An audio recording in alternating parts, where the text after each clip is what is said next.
listening to Let's Stay Together, a podcast about Fruits Basket by Natsuki Takaya. I'm Ellen. And I'm Kayla. And today we're discussing chapters 48 and 49. We're transitioning from Haru to Oyame if you're reading the Tokyo Pop version. Or if you're reading a collector's edition, it's from Momiji and Haru to Haru and Oyame.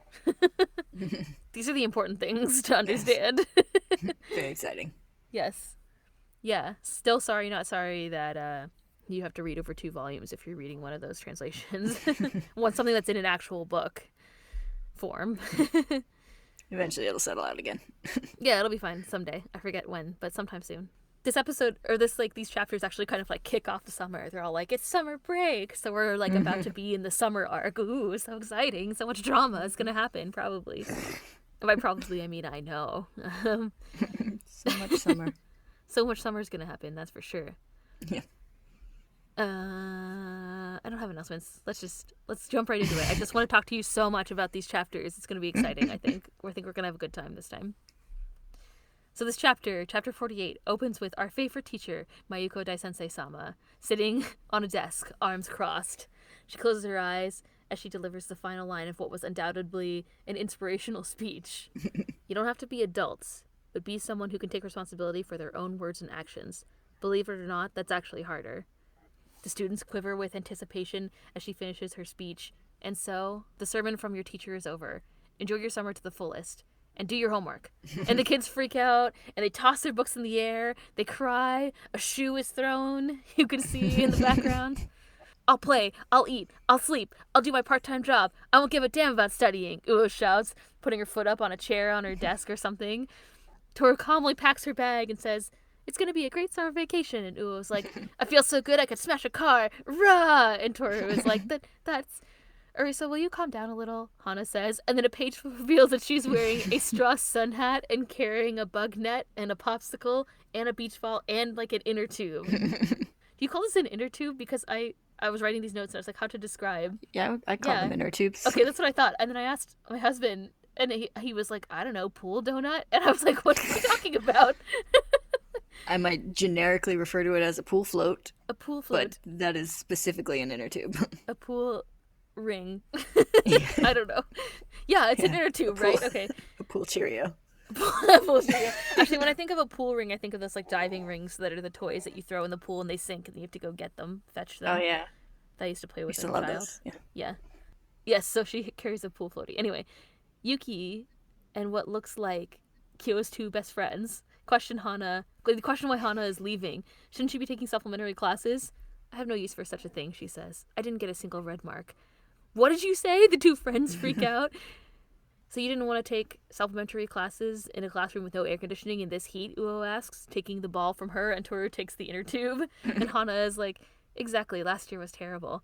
So you're saying you could have passed all along? The friends ask while Yuki look at some kids who are surrounded by hearts and kind of like a little chibi panel in the background. I don't know if they're like...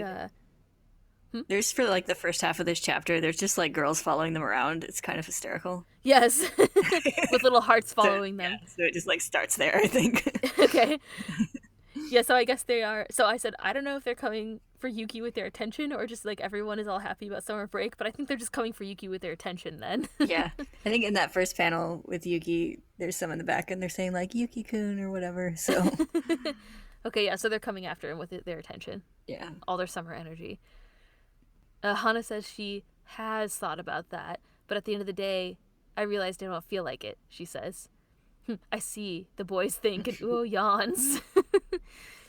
As Yuki, Kyo, and Tohru leave school, they chat. Kyo calls Tohru simple for saying that the beginning of summer vacation is exciting, and Yuki's like, what an insult, being called simple by a true simpleton.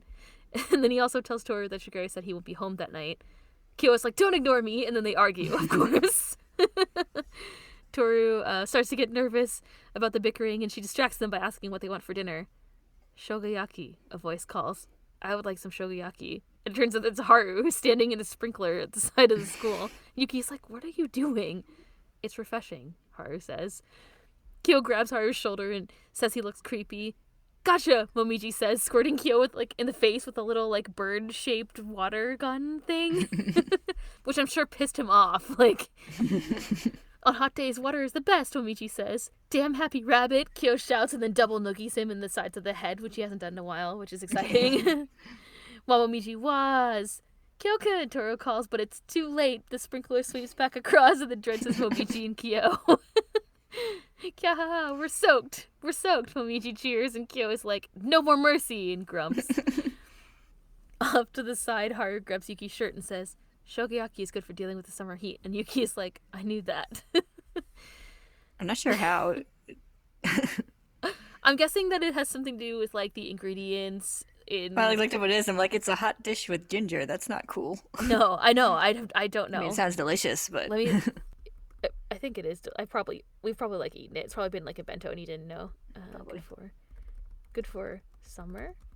I mean, pork and ginger just sounds good to me. It is delicious. So this one article says, in summer, we need something to energize the body to fight against the heat, ? Vitamin... No, that's... I added the question mark. Vitamin B contained in the pork works for revitalizing the body, and ginger improves blood circulation. Okay, I guess improving blood circulation could cool you down. Anyway, we cut to later. Momiji leads the gang, and by gang this time I mean Tohru, Yuki, Kyo, and Momiji and Haru, just to be specific. To something fun, quote unquote, to celebrate the start of summer break. It's a secret until they get there, but fortunately we soon see that it is a haunted house. Momiji's like, wow, it really does look fun, because I guess someone in his class said it looks fun. There's also a sound effect when they arrive at the haunted house, which is like doron, which I looked up, and it says haunted house sense. There's in case somebody's curious, there's like a really good Japanese like sound effect dictionary. Like sometimes I was kind of surprised because sometimes in the Tokyo Pop ones there's like a sound effect dictionary in the back, but this one volume of the manga didn't have it. So I was like, what is this haunted house sound? It's the haunted house sound. It turns out it's the haunted house sound. So or gloomy. It's like gloomy, upset, haunted house sound. So, yeah. Anyway, it's kind of magical. So Momiji is like, let's go. But Yuki and Kyo are, of course, like, hold on a second. Let's see if everybody wants to go. Like, Honda-san, for example. And then we see Tohru, panic-stricken, sweating, clutching her backpack to her chest, like hugging her backpack to her chest. She's speechless, Haru says. That's a no, Kyo says. And he starts to drag Momiji off. And Momiji is like, Tohru, you don't want to? Are you scared? She grimaces. No, she says. And then she clutches her chest and trembles. Well... Yes, but my mother always told me that we need to face our fears because if we stay afraid of then those fears can rule our lives, so I mustn't keep avoiding it. Omiji looks ecstatic and his bunny ears are up. Kyo is like, it's okay if you avoid it. No, she insists again. I'll go in, I'll conquer my fears. And then to the admission person she says, I will humbly partake of you. You're allowing me to carefully enter. And Yuki and Kyo are like, what? Yeah. I'm with Tohru. I just got an email about... Universal's Halloween Horror Nights or whatever. I was like, fuck no. Inside the haunted house, Tohru is, of course, freaking out the whole time, just like me. And Kyo asks why she's so scared. She's like, why indeed? Yuki's like, I'm more concerned about the ones who've been laughing the whole time. And then we see Haru and Momiji in the background who like look at a woman who's hanging down. And Momiji's like, yeah, why is she hanging upside down? Is she exercising? Perhaps laughter's the answer, Tohru says, sweating and hugging her backpack to her chest again. I'm laughing, see? She says as a demon pops out. Ha ha ha ha! She screams as like a lantern demon pops out at her from the other side. Otherwise known as, I had to look this up. It's like the lantern with a little tongue and one eye. Mm-hmm. Or I think it has, I can't remember if it's one eye or not, but it's a lantern with a tongue. It's called a Chochi no Bake, which is just like lantern demon, essentially. Yeah.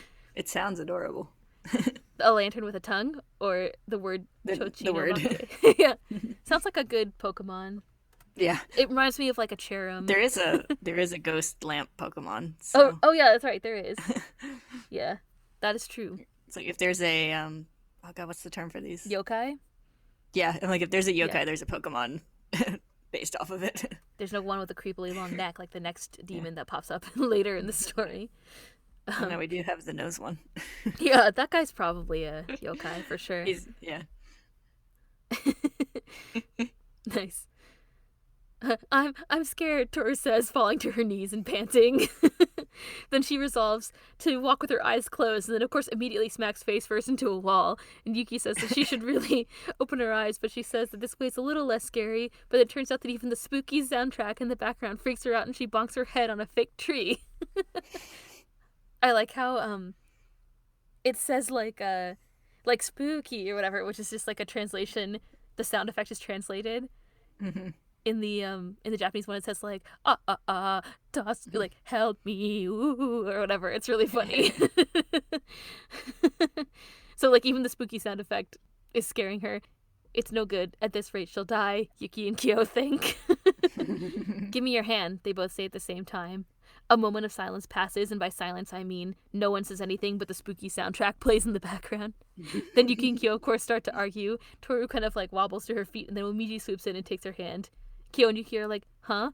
As ghosty figures in the background, which I think is apropos in this setting. You shouldn't let your fighting get in the way of helping a girl in need, Momiji chastises them, and then he leads Tohru on. They rendezvous with Haru, who asks if she's okay, and she's like, barely. And he suggests that if she's scared, why not create her own story? There's a guy with arrows like stabbed in his back that pops out and scares her. For example, Haru says, this person, he looks scary, but he's actually fine. He's actually a fine, upstanding young man who likes animals and cooking. On Sundays, he even volunteers for community service. Growing up, he was that guy that all the girls wanted to marry, but he has one flaw. He's easily moved to tears. Wow, really? Momiji and Tohru say. But even such a man can have a most grievous past. When he was 10 years old, he was separated from his mother, Haru says, and Tohru and Momiji are like, really? It was pouring rain the night it happened. She pulled a sweater over him, one she had made for him herself. Her gentle hands, gentle voice, the tears that welled up in her eyes, that was the last image he has of his mother.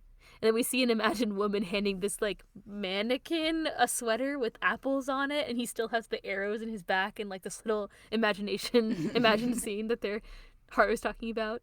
The next morning she was gone. All that was left were his drunkard father and a huge debt, and the sweater. But he remembered his mother's tears from that night and never held it against her. And silently, he worked for his father to repay the debt, all while clutching the sweater, fragrant with his mother's love, dreaming of the day he'd be reunited with her, Haru continues, and Tohru and Momiji have been moved to tears.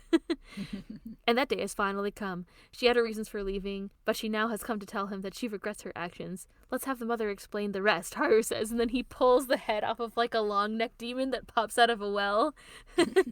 Which I looked up and it's called Dokuro Kubi, which is just like long neck or something. I don't know. Kubi means neck. I forget. I don't know what Rokudo means, but an emotional meeting, Haru says, and he pulls the head face to face with the like arrow guy's face. And Kyo is like, don't break things. And they lived happily ever after, Haru says, and Tohru and Momiji are like, what a nice story. And Kyo grabs Haru's shirt and is like, what the hell were you thinking? How are we going to explain this? So we cut to like an office where the kids are getting in trouble with the like manager of the haunted house who threatens to call their parents to reimburse the company. But Momiji and Tohru somehow convince him with Haru's wonderful story. And there's like a little chibi panel. He like cries. The manager's like, what a beautiful story, and cries. There's a little chibi panel of like the arrow guy and like the head from the demon side by side at the end of this little scene. But then this is like, but don't break things or whatever. That's a Takaya public service announcement. Yeah. This haunted house is like real high budget for being in a like mall. I know. I'm also like, why is there a haunted house so random? But I guess not. There's a bunch of random stuff in department stores in Japan, I guess. So yeah, I mean, even in like in the U.S., you see those in like tourist towns where there's just like yes, there's the dungeon. There's a random haunted house in this strip mall, or there's a random mini golf course in this mall. Yes, indoor mini golf. Yes. Yeah. Yeah, I guess so. And they're all like mechanical, like they're not people. It's all like just like timed little mechanical things. Like there's one where like at the beginning where like a woman pops out with a knife in her mouth and it's like rah, but then in the next scene it's like a little chibi version of it where it's going like boing boing or whatever. It's really funny. Yeah. It's good filler. Anyway, we cut to after they escape having to pay. And the head and the guy, the mannequin, are reunited. Back at Shigure's, they all indeed eat shogoyaki. Shogoyaki, yay, Haru says. Haru asks if Tohru overcame her fear of haunted houses, and she's like, I was so touched. Kyo and Yuki are like, I was exhausted. Tohru sits with the rest of the gang and takes off her apron and kind of like clutches it to her chest. For some reason, this is the most excited I've ever been for summer break to start. I've just got a hunch that something special is going to happen. It's strange, she says. And then she thinks, does summer do that to people? We see a panel of Yuki and Kyo who look over at her. Me too, Momiji chimes in. I'm so excited. Let's go to the beach and set off fireworks and smash watermelons and catch bugs. And Toru's like, yes. And Momiji's like, Yuki and everyone can come too. Of course, which Kyo and Yuki look disgruntled. The scene wraps up with the narration. It's official. Summer break is here. And then we transition to a hospital.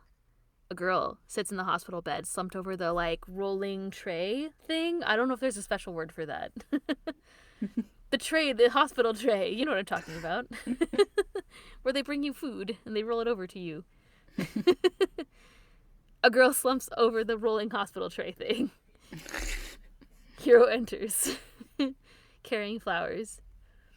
I heard that you're able to leave the hospital now. Isn't that good? The girl doesn't react, and we see that her food, that I assume was on the rolling hospital tray thing, was pushed to the floor. Hiro continues, if you hadn't snuck out so often, you could have left sooner, though. I'm sure they're happy to be rid of you. Hiro, the girl cuts him off. Sitting up off of the tray, and now that she's sitting up, we can see that her chest is bandaged under the tank top that she's wearing. I know now, Gurney is all I have left. It won't be easy, but... The wind rustles the curtain in the hospital room. Hiro says, you won't give up, will you, Rin? Rin looks up at him, dark eyes determined looking.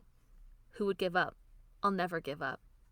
Then we transition into a dark bordered corner of the manga where we see Shigure also looking determined or looking down as well. I think he looks determined as well. It's a little bit of a hard to place emotion on his face. Mm-hmm. Yeah, he's covering his mouth so we only see his eyes. So. Yeah, his eyes look determined. He looks down and we see that he's with Akito. Akito lays in front of him, asleep. And then we see panels of Yuki and Kyo looking apprehensive. The narration overlaid says, I have a feeling... I don't know what to call it, but something's spreading through my chest, up to my throat, trying to come out. I have a feeling. And on the next page, we see Tohru from behind, her hands near her face. The narration finishes, a feeling that I just can't put into words. And that's the end of chapter 48. Dun, dun, dun. Ooh, dun, dun, dun. We finally got to meet Rin. I'm so excited. Okay. I don't know if that's a specific person's narration, but it seems like it's just one of those generic Takaya narrations that they will eventually assign to somebody's voice later. We'll see whose it is. It could be Toru's, I guess. It could be Shigure's. I don't know. Yeah. It could be Shigure's because he said it's summer, so he gets to watch the soap opera unfold. Anyway, sorry, I'm just thinking about it right now. But yeah, it's interesting. So okay, let's talk about chapter 49. Woo. You've been waiting all this time, I know. It only took us 25 weeks to get to here, to this day. So the chapter opens with Shigure lounging on or near the porch, I guess, kind of reading, complaining to Kyo that he doesn't get to have a summer vacation. And Kyo is like, you're always on vacation. Tohru passes by with some laundry to iron and tells Shigure that summer isn't all fun and games, and she laments the pile of homework that she has to do. Shigure says that she should just copy the flawless prodigy Yuki's homework, and she's like, I could never do that. Give me a break, Kyo pipes up. What do you mean flawless? That's like a robot. It's creepy. He's just a regular boring guy. But Kyo's sentence is, of course, punctuated by Yuki kicking him from behind off of the porch. And Kyo's like, gah! And then Yuki says it's better than being stupid. Tohru, of course, freaks out, and Shigure says not to worry, he won't die from that. And then Kyo pops up from the ground, and in a little bottom, a background panel, Shigure is like, see, he's not dead. Did you bonk your microphone? I did. Kyo and Yuki argue. Please, you have to stop fighting, Tohru shouts, flailing the hot iron around, and of course Yuki and Kyo are like, whoa, stop swinging that around. Shigure comments that Yuki's wearing a school uniform, and Yuki explains that he has student council duties to do, as the current president's dilly-dallying and shilly-shallying and choosing a student council has put them behind, and he takes off for school. And those are the exact words that Yuki used. Yes, he said the president's dilly-dallying and shilly-shallying in choosing student council members has made them behind. Especially shilly-shallying. That's a real word. I'm off, Yuki says, and Tohru says, take care. Shigure watches this all happen over his fan, and then he says, at least the summer won't be a complete bust. I can still be happy watching the soap opera unfold. And Kyo is like, what are you talking about? Wouldn't it be nice if your friendship were to, say, deepen? Shigure says, fist clenched in excitement. I still don't know what you're talking about, Kyo says, holding the, newspaper. My god, man, you're dense, Shigure shouts after a break, pointing at Kyo and fanning himself dramatically. You're as dense as an ogre, dense as lead. If attack is sharp, you're the farthest thing from it. A man like you has no right to summer. Pack your bags and leave at once. Did he turn into a Yame or something for a second? Like, Kyo is like, what the hell are you talking about? Tohru comes back to the porch and asks what's wrong, I guess because of all the shouting. Tohru-kun, it's no use, Shigure says, sighing and leaning on the sliding door dramatically. Kyo's wasted on you. Unlike me, he shows no promise whatsoever. At least I get that I'm being made fun of, Kyo grumps in like the gloomy corner of the room. We cut to Yuki, who's walking to school, head down. Cicadas buzz. He looks up at the sky, and he thinks of Kyo calling him a boring guy earlier. I could have told him that much, Yuki says. And he brings his one hand to his face. I really liked this. It's like kind of over 2 pages, these panels, and it was really nice. Like, we don't see a lot of like atmospheric, like, there's a lot of time and space given to this set of panels in this chapter, which I thought was cool. It was nice. Yeah. I also really like the kind of like faded cross-hatching that's on Yuki on the second page. Mm-hmm. Yeah, he's definitely, it's done to make him look kind of like gloomy, I guess. Like, it's very interesting. Yeah. Yuki arrives at school, and 2 girls greet him with hearts. This is what you were talking about, right?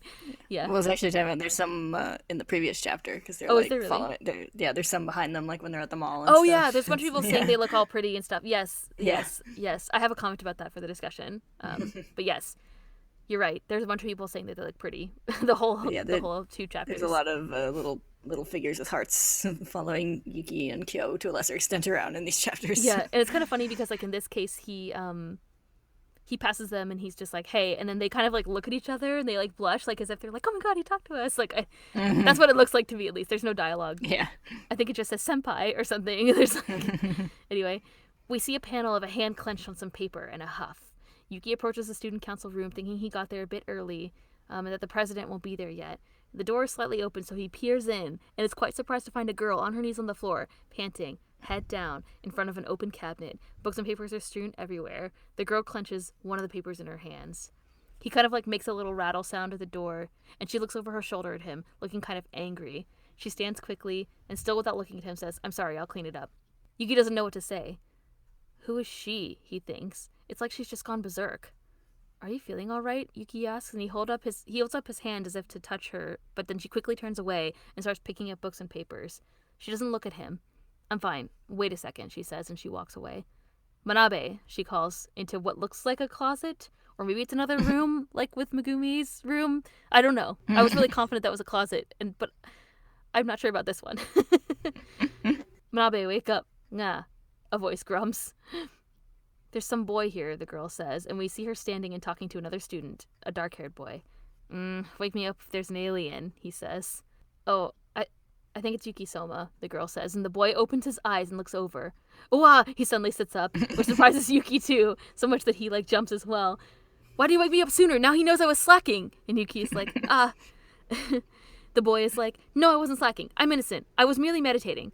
And then he steps out of the closet and says, what a mess. Machi, you did it again, didn't you? Hurry up and clean this mess up.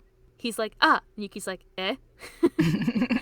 I'm Kakeru. It's written the true pot flies. Kakeru Manabe, he says. People call me different things like Manabe or Manabe-kun or Nabe-kun or Kakeru or Hey You. Well, call me by whatever suits you. I recommend Sho myself, he says, fixing his tie. No one's called me that yet. And if you weren't reading this in the... I don't know if there's a translation in the Yen Press, I didn't look, but those are all like... The true pot flies is like... it's like a pun. Or he explains how his name is written with kanji, and then like Sho is another way to pronounce the kanji for his name or something. So it's some kanji joke. So in case there wasn't a note about that, which I didn't check, that's why he's making all those jokes. Yeah. And it says specifically that ma means true, nabe means pot, and kakeru means to fly. Yes. But then I don't know which one Sho is referring to, because I didn't look that up. So. Yuki says, of course, not knowing what to do, I think, with all the information he's getting from this boy right off the bat. No worries. I know you even without an introduction, Kakeru says. You're Yuki Soma. By the way, I'm in class 2A. The girl over there is a first year, he says. We see her picking up papers in the background. Her name is Machi Kuragi. So, oh yeah. I'm black, Kakeru says, pointing to himself, which Yuki replies, huh? Yuki's like, black. All right. I think there's a little note that says, like, your coffee, your, like, some other preference. I can't remember. It's the one thing I will never, never give up. So please let me be black, Kakeru says. Now that I've said what I wanted to say, I'm sleepy, he says, and he stretches and yawns. Well, would you mind telling me who you are? Yuki asks. I told you I'm Kakeruma. That's not what I mean, Yuki says. Manabe, Machi says, still putting books away. You haven't told him we're in the student council. And Kakeru is like, right. I'm the vice president. And she, he says, grabbing Machi's arm and pointing at her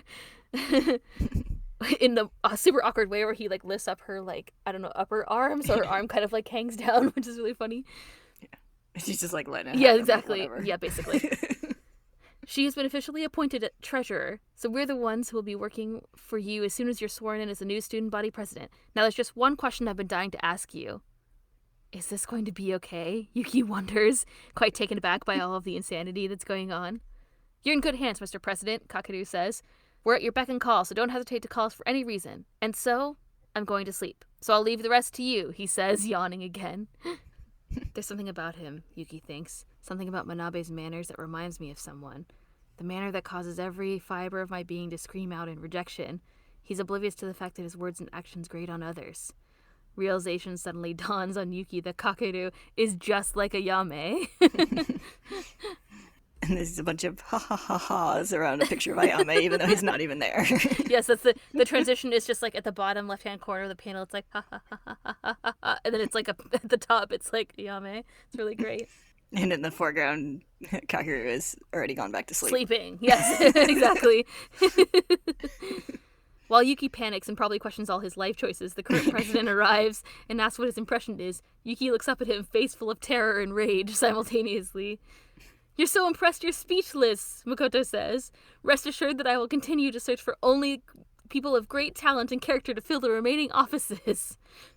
So all the selecting and deselecting, Yuki wonders, and then sighing says, very well, I look forward to it.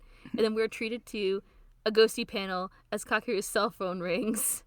I think, other than Ayame's, this is the first, like, kid who has a cell phone, right? Probably. There's a lot of things about cell phones being a big deal, and because of the time this originally took place. Yeah, I think so. But yeah, so his cell phone rings. Yeah. And it has, like, there's a whole panel of, like, the sound of it ringing. Which is transliterated as chaka chaka. It's like cha cha cha cha cha cha. Yes, it's funny. Oh crap, he sits up suddenly and then announces that he's going to be late and needs to run to his part-time job. Makoto sasses him that his duty is to the school and that Yuki must come first once he's been sworn in. Kakeru's like, I know, and he grabs Yuki's shoulder and says, the honorable vice president is returning home, so please send him off properly. And Kakeru says, yeah, later, Machi. And then I guess he drags Yuki out in the hallway, because out in the hall, I guess Kakeru wants to walk him out, and Yuki follows behind him and they continue to chat. Kakeru says that he has a lot of part-time jobs, and Yuki says that he's surprised that he took the student council job. I was drawn in by the term school defense force, he explains, and Yuki's like, huh? Well, the student council members are like the defenders of truth and justice at school, right? So, school defense force. I really dig the Sentai stuff, but if we're really a Sentai group, shouldn't we give everybody their own color? In that case, I get dibs on black. It's cool, because it's like an outlaw. So that's what he meant, Yuki thinks. As the president, you're the leader, so you'd have to be red, of course. But you don't really fit that image. If you ask me, Kakeru says, patting Yuki on the shoulder with an audible pat, I'd say you're more pink, Yuki-chan. You really do look like a girl. Yuki blushes, quite annoyed, and thinks, this guy's making fun of me. I hate him. Yuki brushes off Kakeru's hand and says, well, excuse me for looking like a girl. Kakeru doesn't react immediately, but soon says, I didn't expect that. I see. Yuki eyes him out of the corner of his eye, and Kakeru smiles a big smile and says, you're a pretty interesting guy. Yuki is quite surprised, and then Kakeru apologizes. Sorry if I made you mad. I'm basically an idiot, so I do that a lot. Don't let that affect your opinion of me. Let's be friends. Thanks for seeing me off. Next time let's talk more, okay? And Yuki, doesn't reply to any of that. And he finally escapes. Back in the council room, Makoto explains that the two might be a little different personality-wise, but they have raw talent above the rest. Yuki asks where Machi went, and Makoto explains that she went home, and then he continues to rant on while Yuki thinks of her and wonders what she was doing, and he thinks of Kakeru apologizing. We transition to later that day at Shigure's house, and Yuki helps Tohru do the dishes again and talks to her about what happened at school. It's clear that they're both strange characters. They're as bad as members of the Zodiac, he tells her. I'm going to have to bring people together like that. It seems like you have a lot to deal with, Tohru says. But Yuki says, doing the same thing that Tohru does, which is like saying something without explaining. He may just have meant that I'm fun to tease. I must say I was a little taken aback, and he thinks again of Kakeru saying, you're a pretty interesting guy. That really was the first time I've been told anything like that, he says out loud, so it made me happy or something. It sounds like you have some fun times in store, Tohru says, smiling. Of course there'll be some challenges, but if you see them through, I'm sure many fun adventures are waiting for you. At least that's the feeling that I get. Yuki smiles a contemplative smile and looks away. I suppose you're right. I'll try my best, he says. And then we see what looks like a set of desks, which I assume is like the student council room, because there's like one big one and then a couple ones to the side, and it's completely a mess and chaos, as I assume a student council room would be. Yuki's thoughts continue while being hurt and saved by trivial words. And that's the end of chapter 49. I'm so excited. I know. We both got things we wanted this time. Because I got Rin and you got the student council. Specifically Machi and Kakeru, I guess. I didn't remember any much about this chapter with Machi and Kakeru being introduced. So I didn't realize that the reason that they were introduced now and then other things with the student council happened later is because Takei, the president, I wish he would just go away, but because he chose people and then reassigned people and whatever and changed his mind, I guess. It's really funny to me. Yeah. Also, it's cute. In one little panel, you can see the girls that are always around when he shows up. Yeah, that's right. They're in the background. It's so oh look, I guess they're still student counseling. Yes. For now. Yeah, for now they are, I guess. I don't know. I'm not when is the cutoff? Aren't they graduating? I don't know. Yeah. Or maybe they're just class representatives or something. I'm not really sure. Yeah. So we got okay. Actually, do you want to start? My very first note is from the earlier chapter. It just says students is the same everywhere about the them freaking out at the beginning of summer vacation. Yeah, basically. I do think that's funny. That's apparently a pretty universal scenario because you're always sitting there barely listening. Yeah, trying to make it ready to jump out of your chair when the last 5 minutes till the bell rings. Yeah, exactly. I think the scene with obviously we got Rin's official introduction, which is interesting, but I also think Hiro's role in that scene is pretty interesting. Yes, because he's obviously he's visiting her in the hospital and bringing her flowers, but he's also still kind of being a little shit at the same time. Yeah, I love that. I was I can't believe you're seeing a sick person in the hospital and you're such a jerk. It was really funny to me. Annoying but funny. Yeah. But it's kind of cute from Hiro. Yes. He's getting a little better. He brought her flowers. And he asked her, you're not going to give up and stuff. He asked her some other stuff. At first he teased her, and then he asked her a bunch of stuff. Yeah. And he was oh, they're probably happy to get rid of you. Ha ha ha. And yeah. Yeah. And do we have any other comments on that first chapter? You don't want to make any comments about the haunted house? It's cute, but it's it's a filler chapter mostly. Yeah, it's basically a filler chapter. Except for the last 2 pages. Yeah. It's kind of funny how it's this huge filler with a tease. Well, and then also no, it's the second one where Shigure is saying all that stuff. Yeah. Yeah, the first chapter is whatever. I mean, it's cute. We get to see another scene of Mayuko, which made me happy, of course. Yeah. I do think it's cute when they both, Yuki and Kyo, know Tohru is going to be afraid of the haunted house, before they're even there. And when she's, visibly terrified but not saying anything, Kyo's just that's a no, let's go. Yeah, exactly. Yeah, of course, they were, I think they weren't quite on a mission together, but they both were, trying to stop her from going, and then trying to, help her, but then, of course, they couldn't help but argue, and then so Momiji swooped in and helped, which was really funny. Yeah. And then he chastised them. Lots of cute little character interactions in that chapter. Yeah, it was cute. Even Haru, the high school kids. I like how Haru is I want shokoyaki, and then they, in the middle of the yeah, and just standing dramatically in the sprinkler. So funny. There's so many times where he just shows up when it's raining, so it's just kind of funny to have the sprinkler going. It's just funny. He's it feels good. They're what are you doing?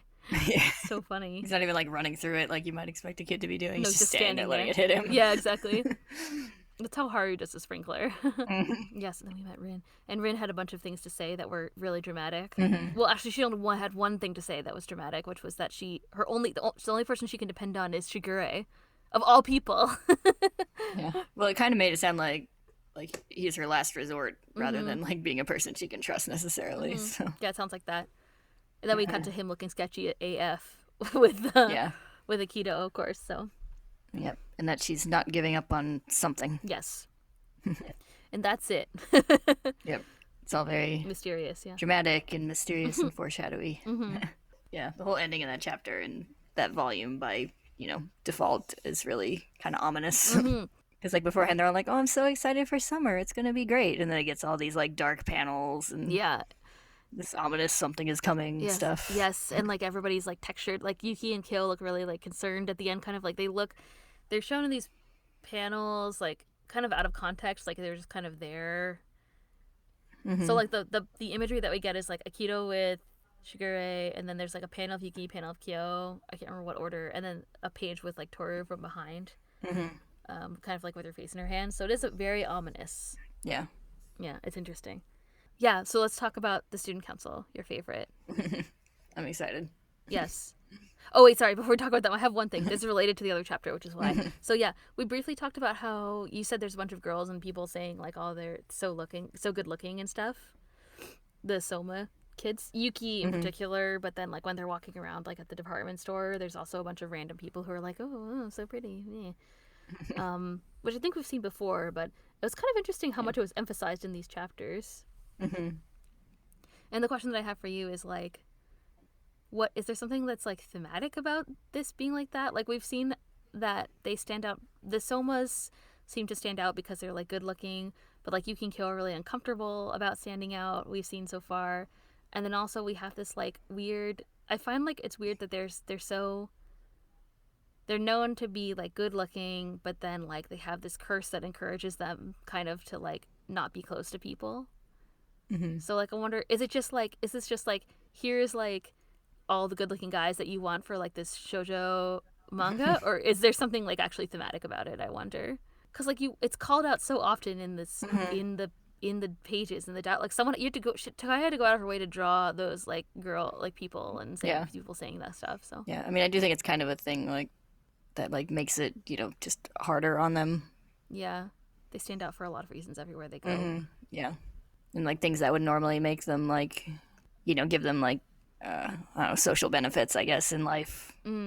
Actually, kind of turns out to make it harder with them. They're cursed with beauty. Yes.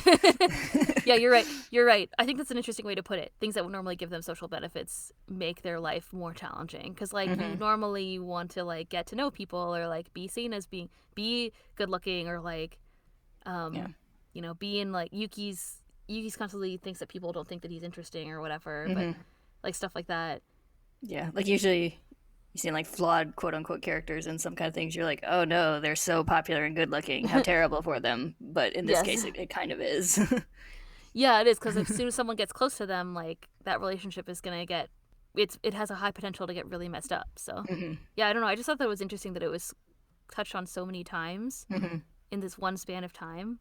So I don't know, I just wondered. Anyway, thanks for sharing your opinion on that. I agree with you. I think it's interesting to think about it that way. Yeah, I also think it's interesting because, like, we see them, like, getting attention at the school a lot, but this time they have them, like, at the mall getting attention also. So. Yeah. I do feel like it's happened before in other things, like in public, like maybe the time they went shopping for bathing suits. I can't remember. Well, that's when they had the middle school the girls. Yankee girls. Yeah, the Yankee girls. Yeah, that's right. Gotta get the photos developed. The 1 hour photo. Yeah, really. Because it's 2003 or whatever. Well, the photo place closed, so it wasn't a 1 hour place. It was like a 24-hour place, I guess. It's so funny. But yeah, I think it's just interesting that like something that would normally I guess people want that kind of attention, but then in this case, like it's more burdensome to them than anything else, I guess. Yeah. And then of course we had the scene with Akito and Shigure at the end. We kind of touched on how like sinister it is. I think that's also a good way to describe it. You kind of alluded to that when you're saying like the texture and everything makes it extra dark. Yeah. And it's, another example of Shigure kind of being above Akito in their scenes, which we see a lot. Yep. He's positioned that way again in the actual, like his position in the scene is again above Akito, so it's kind of interesting. And also Akito's sleeping, which we don't see very often, I don't think. True. And Akito is vulnerable, yes. Yeah, it's naturally a vulnerable position to be asleep when someone else is there, so. Yeah, especially like we just talked about the hero episode of the anime, and like you see in that scene, like with Akito is standing up, a hero's on the floor. So this is like another. It's interesting to see Akito being vulnerable. I don't think even in any other scene with Akito or with Shigure so far, it's not like Akito's been asleep Mm-hmm. any other point in time. So it's kind of interesting. Yeah, and Keto is like in that scene with Hiro, usually framed above others, Mm-hmm. but not usually when in scenes with Shigure. So No, and of course, they said that Shigure is staying. Shigure is going to be out for the night, so I assume that he's staying there. mm-hmm. Like it's actually set up in this in that chapter that he's not going to be there. He's going to be Yeah, not going to be at his house. So mm-hmm. so that was interesting too. So we Yeah, see and where we're he also is. talking in the Hero episode about how he's talking about like even I'm not trusted with Akito, Mm, and people assuming they're that Akito like trusts him and tells him everything, and this does indicate some kind of level of trust to be mm-hmm. falling asleep Yeah. when someone's there, assuming he didn't like sneak in through the window afterward. But You never know what's that yeah, Shigure. But I don't think he did. Yeah, no, I don't think so. I think Akito let him in, and I think Akito knows that he's there. Yeah, Yeah. yeah. So that was interesting to see. Okay, now we can talk about student council. We can talk about Machi and Kakeru. Yay. Yay! I know I was really excited when we got to this point. I know you're excited. So new characters, not Zodiac, Yeah. but No, non-zodiac, but just as crazy according to yeah, Yuki. So yeah, I mean, yeah. And this is the payoff of that like tease, like what was it, like 2 volumes ago? I think it might have been at the end of volume 7, but I think it was because I looked it up right yeah. before. Sorry, I didn't write it down. Yeah, I think it's at the end of volume 7. Yeah, which had So the yeah, 2 students talking somewhat ominously about Yuki and Tohru, being curious about Yuki and Tohru, and or not being curious about Yuki.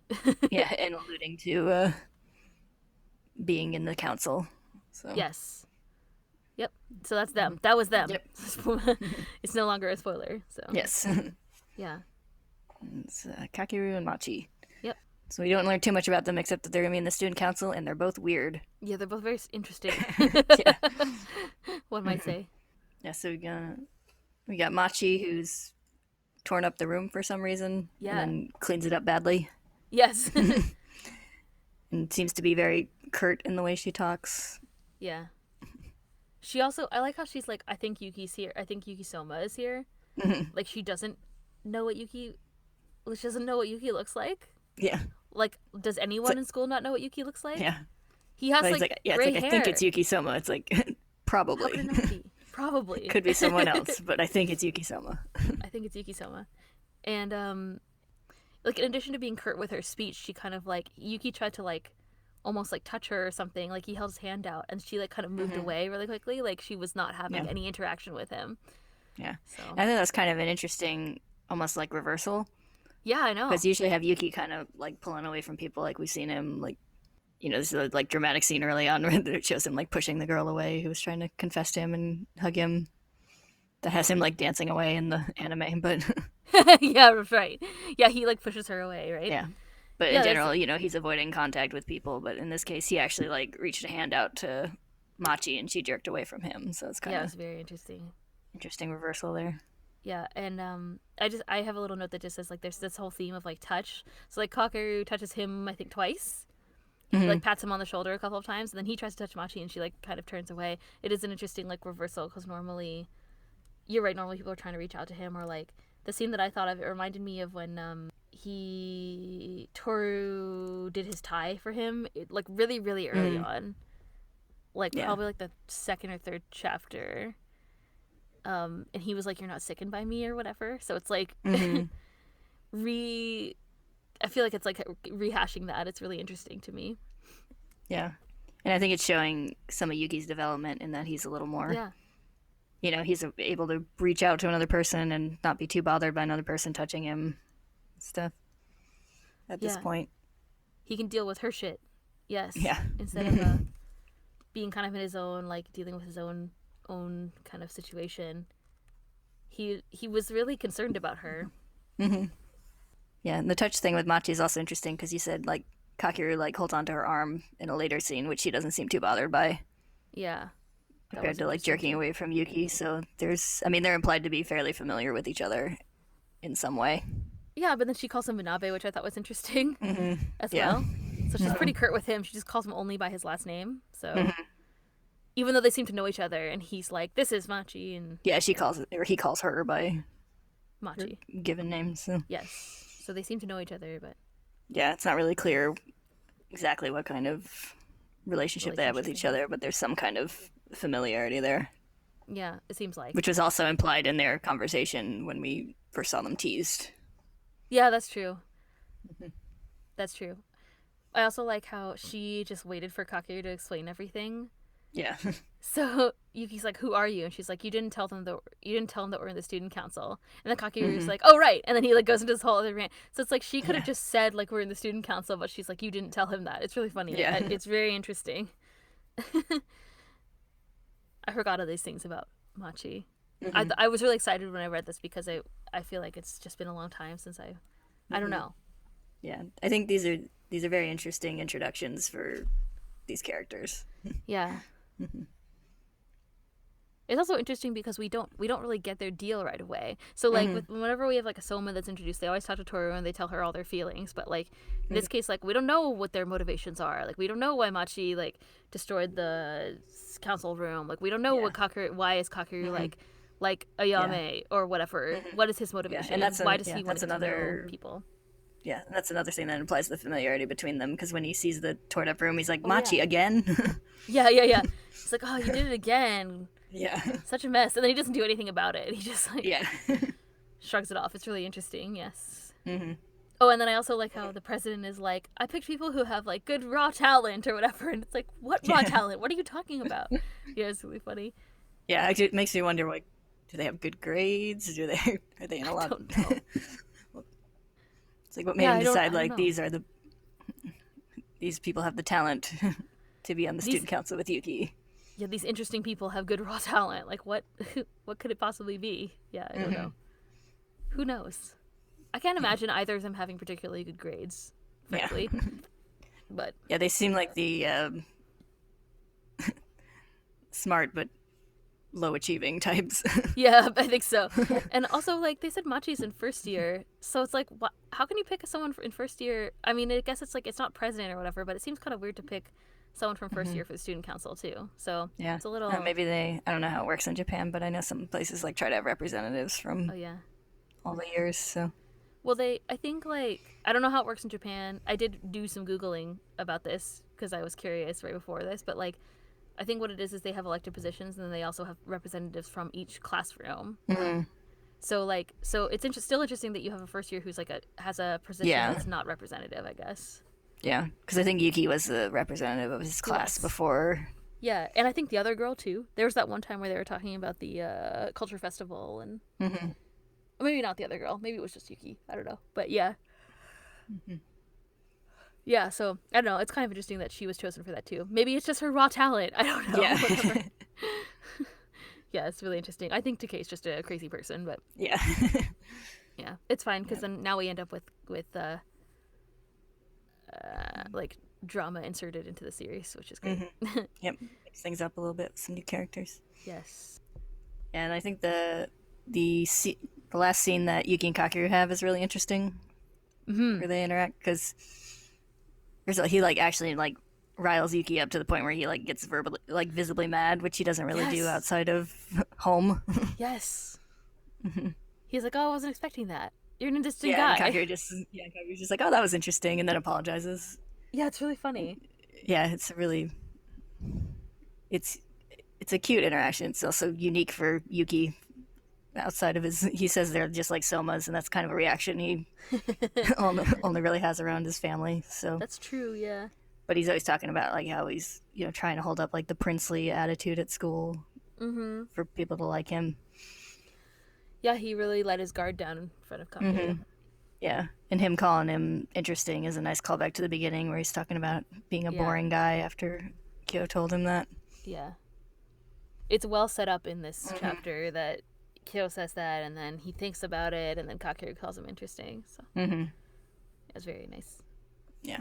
Yeah, I mean, yes. So we met Machi and Kakeru. They're exciting.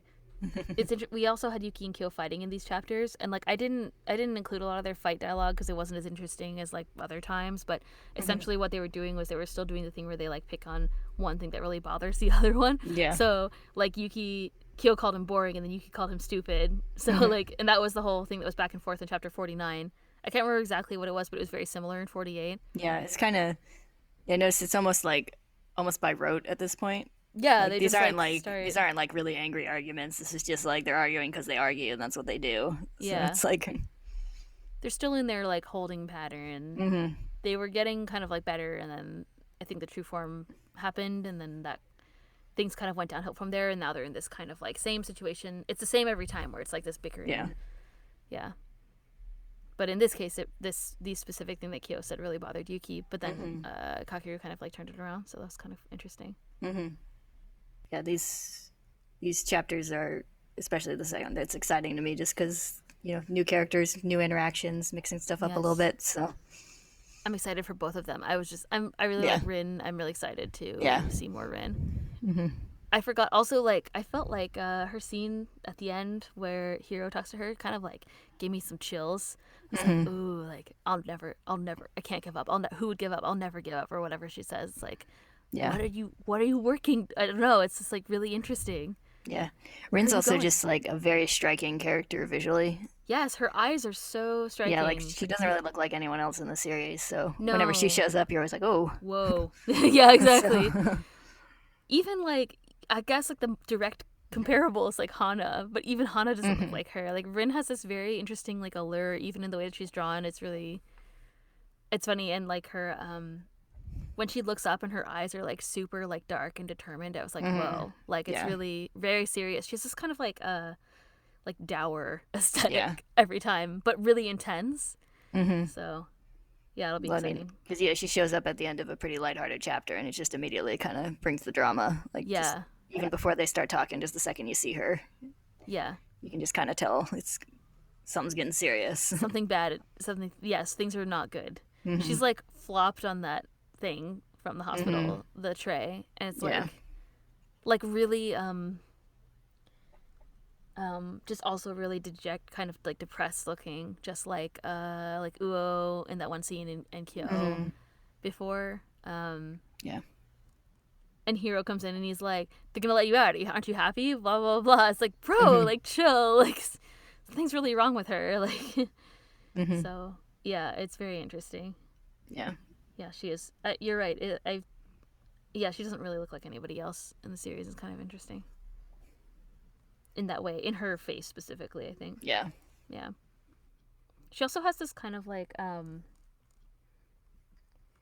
lots of people in Furuba have these kind of like, I don't know, like long and or round kind of faces. Like Yuki, when in the beginning he has this really like round kind of face. Rin has this kind of like almost like a round kind of really young looking face. Like it's not clear how old she is in this. She looks like she's maybe like in high school or whatever, right? Like she looks older than like Hiro, for example. Yeah. But she has this kind of like, I don't know how to describe it. Just a young sort of looking face, but then these really like intense eyes, like eyes that have seen everything. Yeah. So it's this interesting sort of like contrast with her, with it just in her, the way that her kind of character design, I think. Yeah. Yeah. Anyway, I don't know. I could talk about Rin forever, but we'll talk more about her later, I guess. Yeah. In like another other chapters. Yep. Probably a little bit in the spoilers. Oh, definitely in the spoilers, but yeah. Yeah, But we'll have plenty of time to talk about all of these new characters later on. They're still Yeah, we're chapter. spoiler alert, they're sticking around. Yeah, basically they're not one-offs. I still think it's an interesting move to introduce characters like a third of the way into the series, essentially. I think there's like 130 chapters of Furuba or something like that, 120 something. Yeah. So we're in chapter 49. So yeah, it's kind of interesting to bring in new chapters, like kind of partway through. I mean, new characters partway through. So late in the series, it feels like. I guess it's not, but compared to other people, I guess. Yeah, and I think it feels really late to us just because of how the translation shook out when we were like reading it. There's probably a long time between. I remember there's a long time between when the student council. Like there was a long time between when these volumes were released. So like, there's the Machi and Kakeru were teased in volume 7, like you said at the end. Yeah. Then it took a while for volume 8 to come out, and then like Rin gets teased now, and like Kakeru and Machi kind of get introduced. They get introduced right now, but then like I don't know. I'd have to look at my like chart to figure out when they come back again. But I don't think it's for a while. Yeah, but I can remember reading like online around the time, like people who had seen the Japanese volumes talking about like it's like these characters called Manabe and Machi who come in, and it's like who are they? And Yeah. And then it's like, oh, we know there's a character named Rin. We haven't seen her yet, but we know she's there. And Yeah, for so long. Yes. yes. Yeah, I remember that. Anyway, so yeah, it does feel like that. It feels, I think you're right. It's kind of partly because of that. Okay, well, I think that's it for non-spoilers. So maybe we go ahead and wrap this up and move on to spoilers. Yep. Okay, great. Well, thank you all for listening. Next time we're going to talk about chapters 50 and 51. Woo. Those are the numbers that come next. Yes, I can count. Thank you all for listening. We will see you next time. Bye-bye. Bye.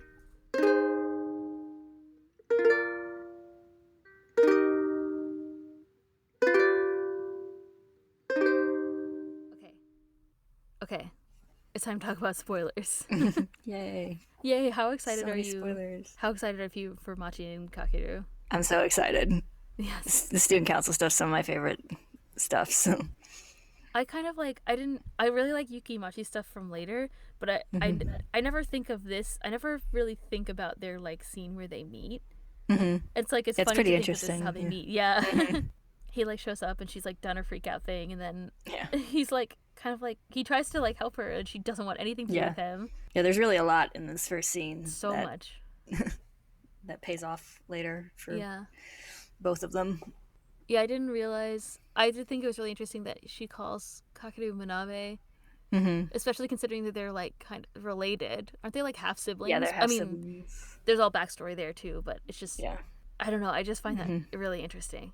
Like, she treats him with such, like, as if it's annoying that they have to like be together, like him and Kakeru. And then I wonder, like, how did the president know that? Like, did he just randomly pick them, or like did I don't know. I can't remember if that's actually explained, but yeah, I feel like I think it might have been. it's probably not like common knowledge. I mean, they have different family names, and yeah, they don't look. And they don't address each other as siblings. Exactly. Yeah. Yeah, there's nothing about them that kind of indicates that they are close or related. Yeah. So yeah, it's kind of, I don't know, maybe it's just fate that the old, Maybe they conspired. maybe. I mean, I don't know. I can't remember. I feel like, I don't know. Yeah, I can't remember. I feel like we get a little bit more about some student council backstory stuff, but I can't remember exactly. I feel like there is, but I also don't remember exactly. So whatever, we'll find out. But yeah, it's kind of interesting. Just there, and then there's all the obvious stuff, like how Kakeru comes out and he's like, "Oh, he did it again." Like he clearly knows about this habit of hers. Yeah, I will say Makoto did a good job picking people to support Yuki. Yeah, it doesn't feel like it right now, but yeah. Yeah.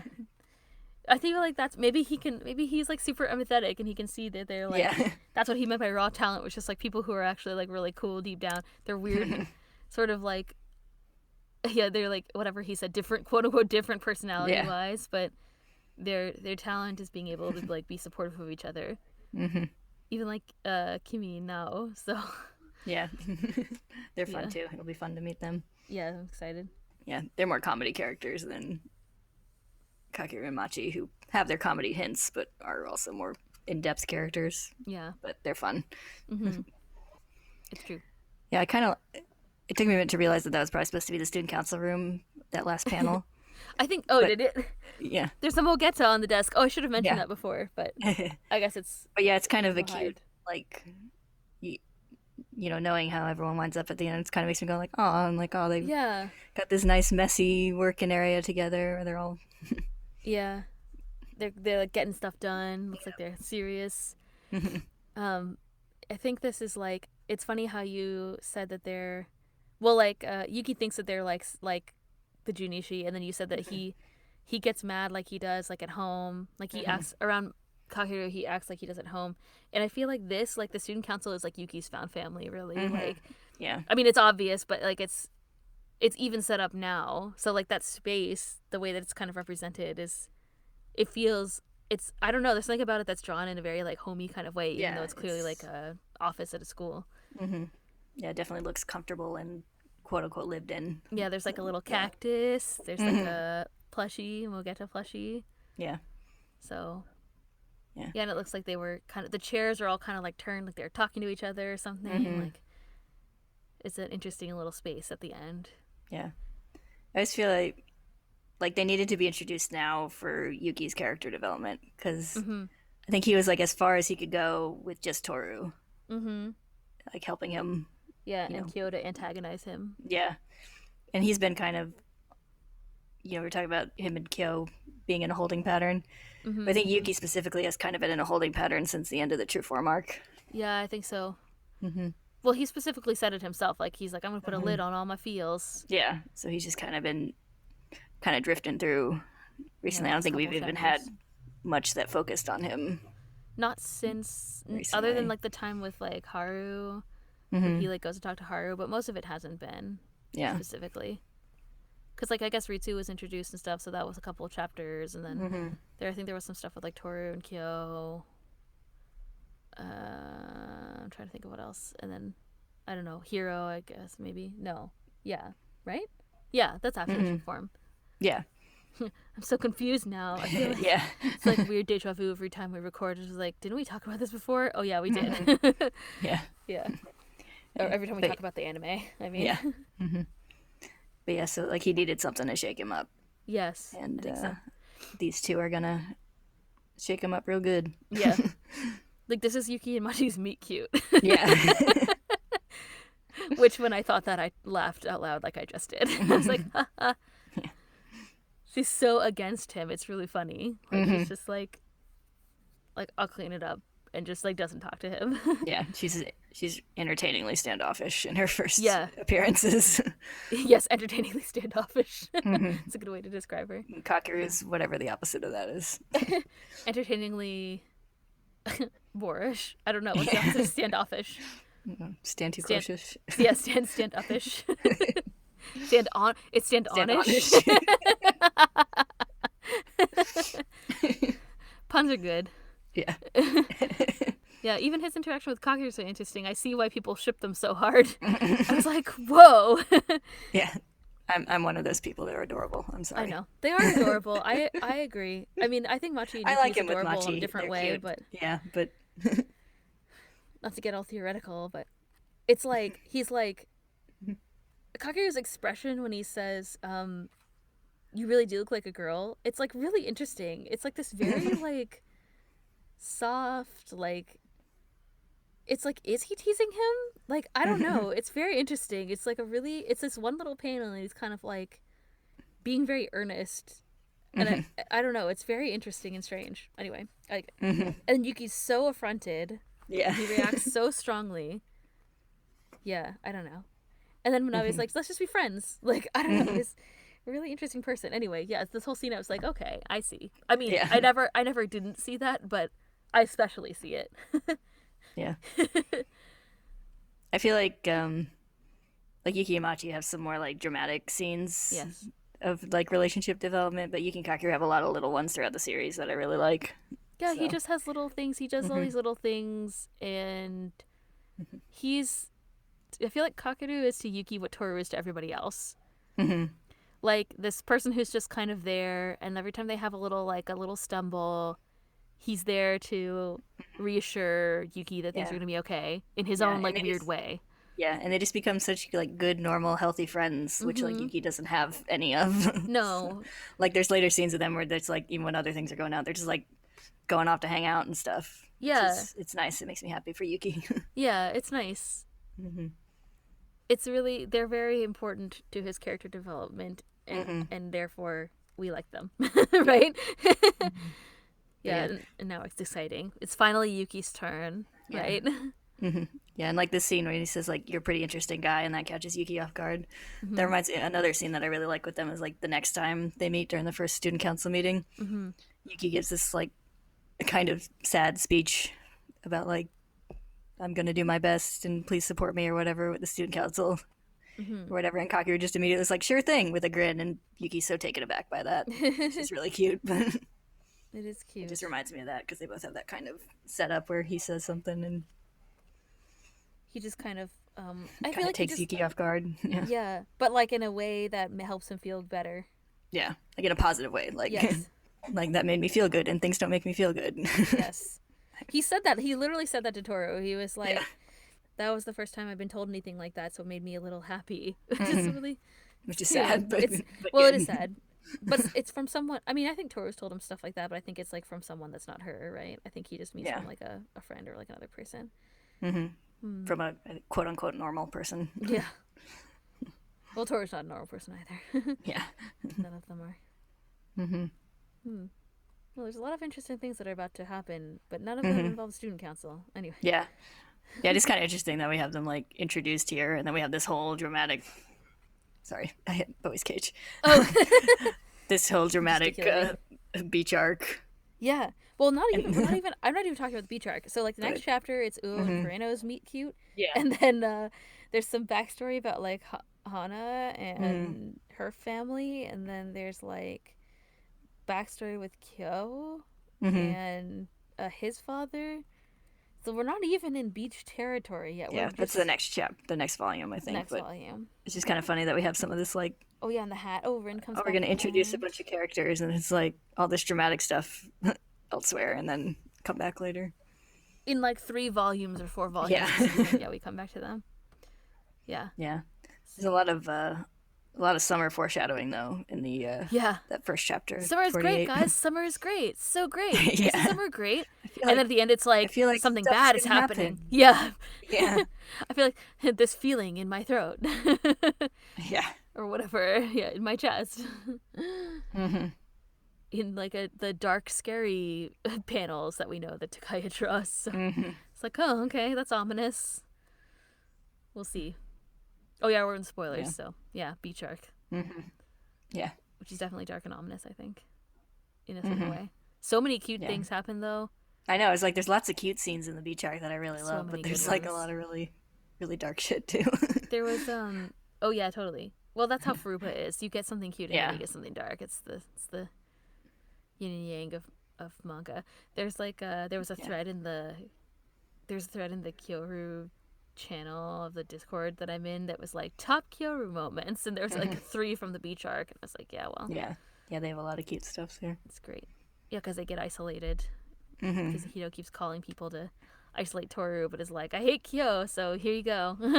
Yeah. Oh, good Also, times. some of my favorite like Toru and Momiji scenes also, Hmm. which are really cute and also dark. Yeah, is there also one of the ones where no, maybe it's later when Momiji like calls out Kyo for his feelings for her. Yeah, that's later on. Yeah, okay, I couldn't remember. It looked like a very similar house to the beach house in my Hmm. memory.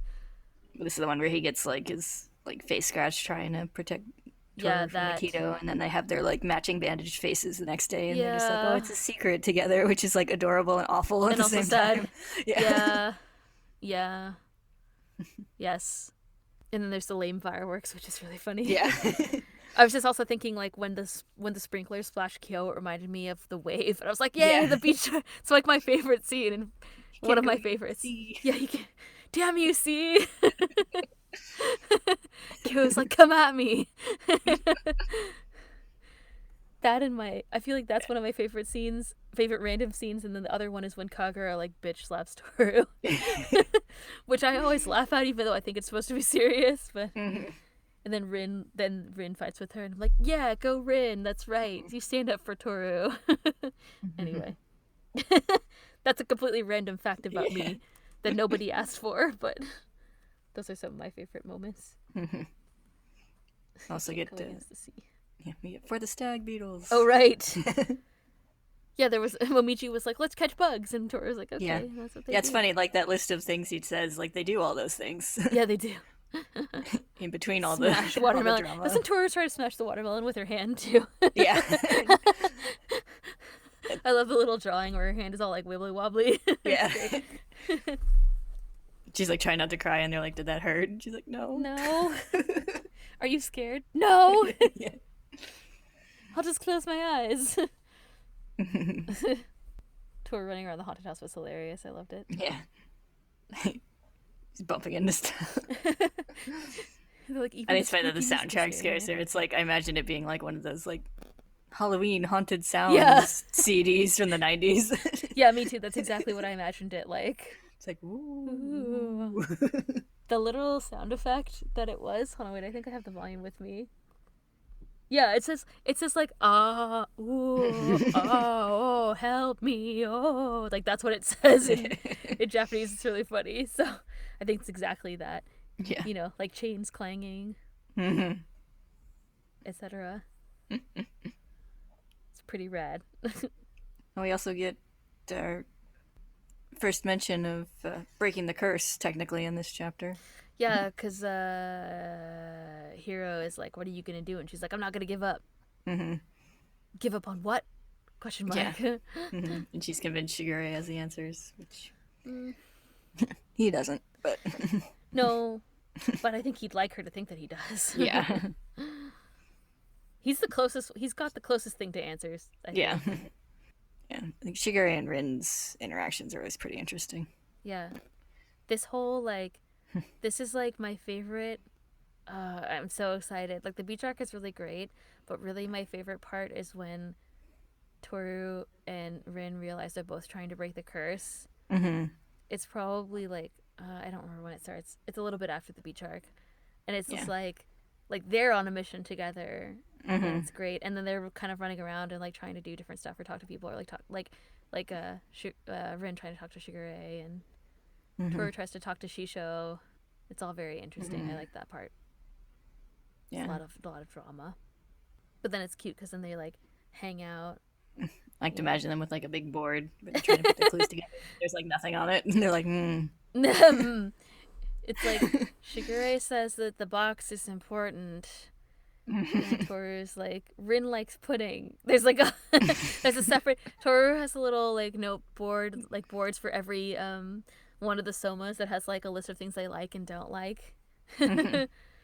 Little notes about them. It's like the nice version of the chalkboard in Mean Girls when they're trying to. Oh, you mean the burn book? The nice version of the burn book? No. Oh, the chalkboard. When they're like planning the fall. Got That's everyone's my weaknesses. also my favorite part of that movie, where they it's like hot, quote unquote hot body, Yeah. and then like something else, and then like army of skanks. Isn't that the third Yeah. one? Okay, I wish I could remember what the first one is. Yeah. Oh, it's so funny. Or the third one, whatever. Yes, it's a nice version of that. Army of skanks. Good times. Okay, are we out of spoilers for now? I guess. Probably. Yeah, I think so. Anyway, Toru. I'm not sure how we got from breaking the curse to Mean Girls, but I don't know. It's not like a regular curse. It's no ordinary family curse.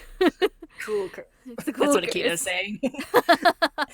I'm not like a regular god. I'm a cool god.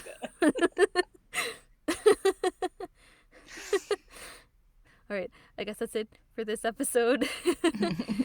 Next time we'll see you for the rest of Volume 9, I guess.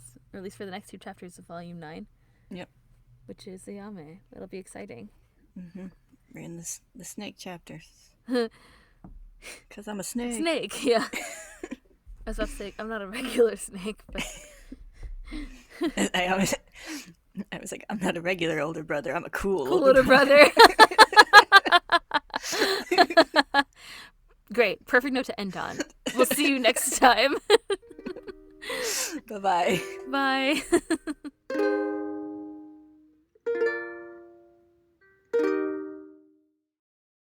Yeah. I'm with Toru. I just got an email about Universal's Halloween Horror Nights or whatever. I was like, fuck no. We did go with Maya, and there was a Stranger Things theme one, which was pretty rad, and then we went. Actually, the Exorcist theme one was pretty good too. I like or no, watching, Poltergeist. It was Poltergeist theme, not the Exorcist. Oh yeah, I saw that online. That was a really cool looking haunted house. It was cool because you. I like watching videos and like pictures and stuff online because I think the effects work is cool, but I don't want to walk through them. I was exactly like Toru. I was like, ha ha ha ha, like trying to laugh and stuff. But I didn't close my eyes, but I was just like, that's funny, that's funny, and then someone would jump out at you and be like, bah, like you can't avoid it, like it's all jump scares, right? It's like I'm interested in them in the abstract, but I don't want to experience them firsthand. It's also cool. We got to go in like Hogsmeade at night, which I think is normally kind of hard because they don't open. Universal Studios doesn't stay open very late, I think. Yeah.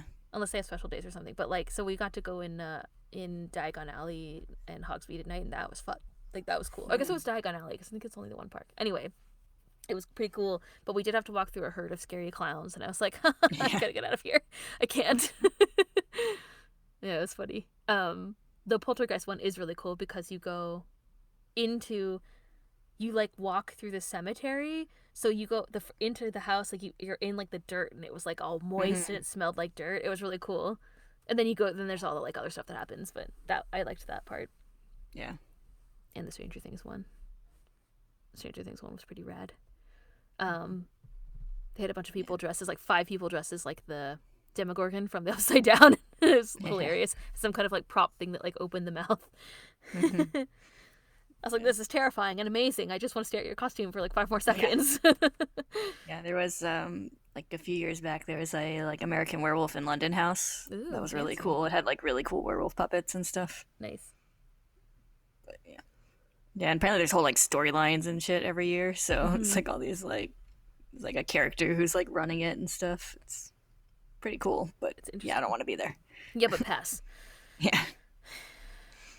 Pass this time. I think it'd be fun to go to the super scary Mickey's. Yeah, I was just about to say, I was like, I think Mickey's not so scary. Halloween thing is more my speed. Yes. You're like, oh, pump Mickey pumpkins. That's what I want. That's my type of Halloween. Yeah. Oh, it's a parade with villains. Ooh. You're like, oh, Maleficent. Let's wave to Maleficent. Jack Skellington. Yes. Oh, Zero. He's a dog, but a ghost. Okay, inside the haunted house. I watched that movie in a while. I love Mean Girls so much. Well, I just remember that one part because I always think it's really funny. Yeah, I'm impressed with its long-lasting meme status. Like people still quote that thing. It came out in like what? Not for you, Glen Coco. 2002, 2004, or something like that. Oh, yeah, I don't know. We were in high school, right? Yeah. So probably like 2004, something like that. I don't know. A long time ago.